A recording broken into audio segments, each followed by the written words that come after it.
사사기 6장. 여룹바알 기드온. 이스라엘 백성은 또다시 여호와께서 보시기에 나쁜 일을 했습니다. 그래서 여호와께서는 미디안 백성이 7년 동안 이스라엘을 다스리게 하셨습니다. 미디안 사람들은 매우 강했으며 이스라엘 사람들을 잔인하게 대했습니다.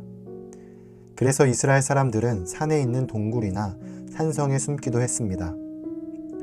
이스라엘 사람들이 농사를 지을 때마다 미디안 사람들과 아말렉 사람들과 동쪽의 다른 사람들이 와서 이스라엘 사람들을 공격했습니다.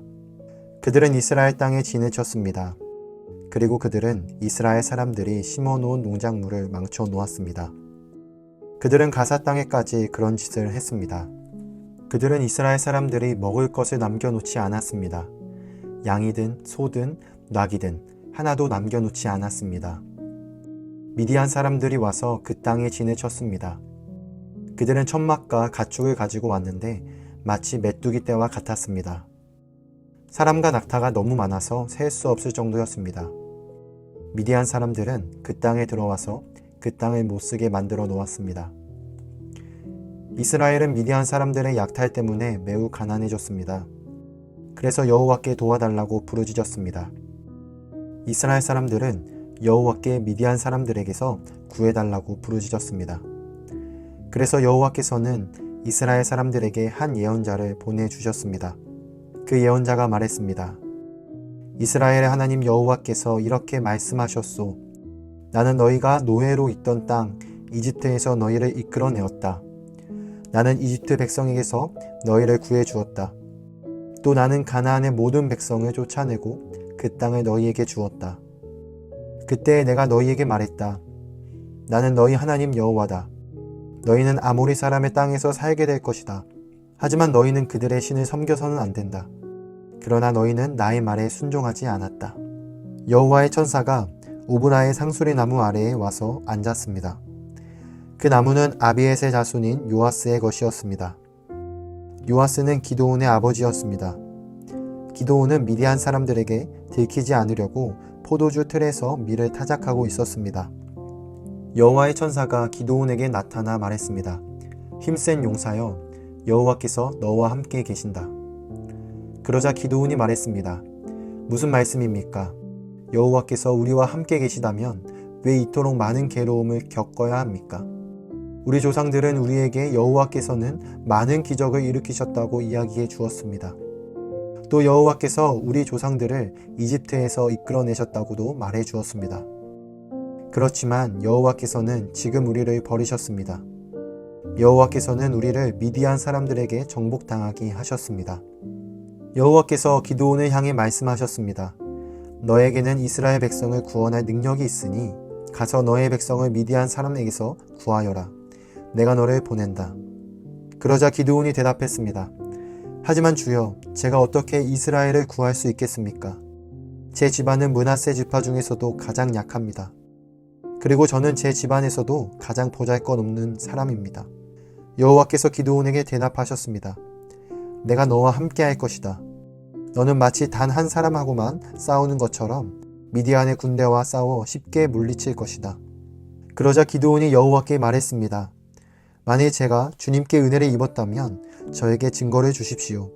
저와 이야기하고 있는 분이 정말 주님이시라는 것을 보여주십시오. 여기에서 기다려 주십시오. 제가 다시 돌아올 때까지 가지 마십시오. 제가 예물을 가져와서 주 앞에 바치겠습니다. 그러자 여호와께서 내가 돌아올 때까지 기다리겠다라고 대답하셨습니다. 기드온은 들어가서 어린 연소를 요리했습니다. 기드온은 또 한 에바쯤 되는 가루로 누룩을 넣지 않고 만든 빵인 무교병을 만들고 고기와 함께 바구니에 담았습니다. 그리고 국도 그릇에 담았습니다. 기드온은 그것들을 상수리 나무 아래로 가지고 가서 여호와의 천사에게 드렸습니다. 하나님의 천사가 기드온에게 말했습니다.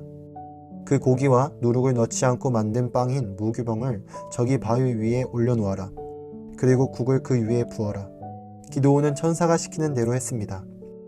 여호와의 천사는 손에 지팡이를 들고 있었는데 지팡이 끝을 고기와 무교병에 대자 바위에서 불길이 치솟았습니다. 불이 고기와 무교병을 완전히 태워버렸습니다. 그리고 나서 여호와의 천사는 사라졌습니다.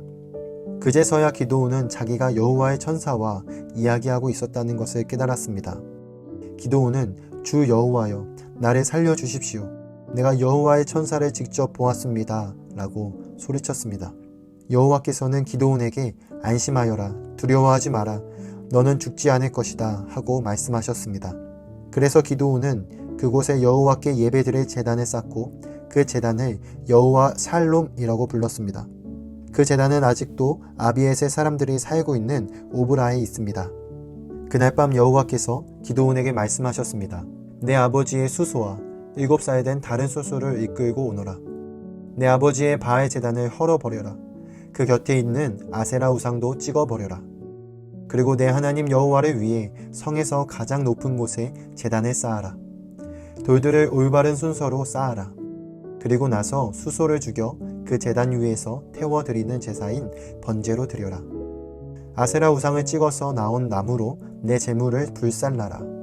기드온은 자기 종 10명을 데리고 여호와께서 하라고 하신 일을 했습니다. 그러나 기드온은 자기 가족과 성 사람들이 자기를 볼까봐 두려워서 그 일을 낮에 하지 않고 밤에 했습니다. 이튿날 아침에 성 사람들이 일어나 보니 바알을 위한 제단이 무너져 있었습니다. 그리고 그 곁에 있는 아세라 우상도 찍혀 있었습니다. 성 사람들은 기드온이 쌓은 제단을 보았습니다. 그 제단 위에는 수소가 제물로 받쳐져 있었습니다. 성 사람들은 누가 이런 짓을 했느냐 하고 물었습니다. 그들은 그 일을 한 사람을 찾으려고 서로 캐묻고 자세히 조사했습니다. 그때 누가 말했습니다. 요하스의 아들 기드온이다. 그래서 그들은 요하스에게 말했습니다. 당신의 아들을 끌어내시오. 그놈이 바알의 제단을 헐어버렸소. 그놈이 제단 곁에 있는 아세라 우상도 찍어버렸소. 그러니 당신의 아들은 죽어야 하오. 요하스는 자기에게 물려온 화가 난 무리에게 말했습니다. 당신들은 바알의 편을 들 셈이요? 바알을 위할 생각이요?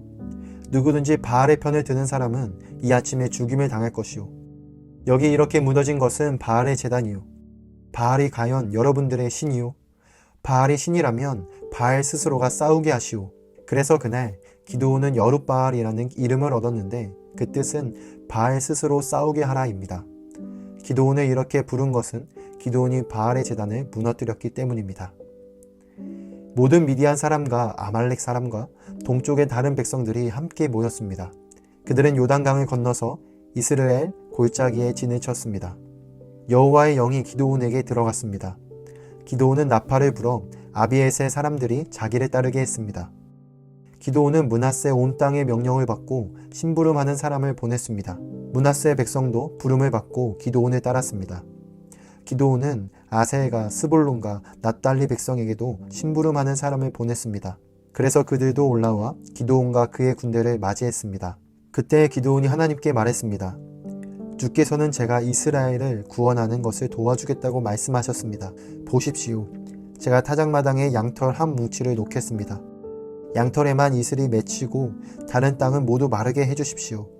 그러면 주께서 저를 쓰셔서 이스라엘을 구원하시겠다고 말씀하신 것을 믿겠습니다. 기드온이 말한 대로 되었습니다. 기드온이 이튿날 아침 일찍 일어나 양털을 짰더니 물이 한 그릇 가득히 나왔습니다. 기드온이 다시 하나님께 말했습니다. 저에게 화내지 말아 주십시오. 한 번만 더 말씀드리겠습니다. 한 번만 더 시험해 보게 해주십시오. 이번에는 양털은 마르게 하시고 그 주변의 땅은 이슬로 젖게 해주십시오. 그날 밤 하나님께서는 기드온이 말한 대로 하셨습니다. 양털은 말라 있었으나 그 주변의 땅은 이슬로 젖어 있었습니다.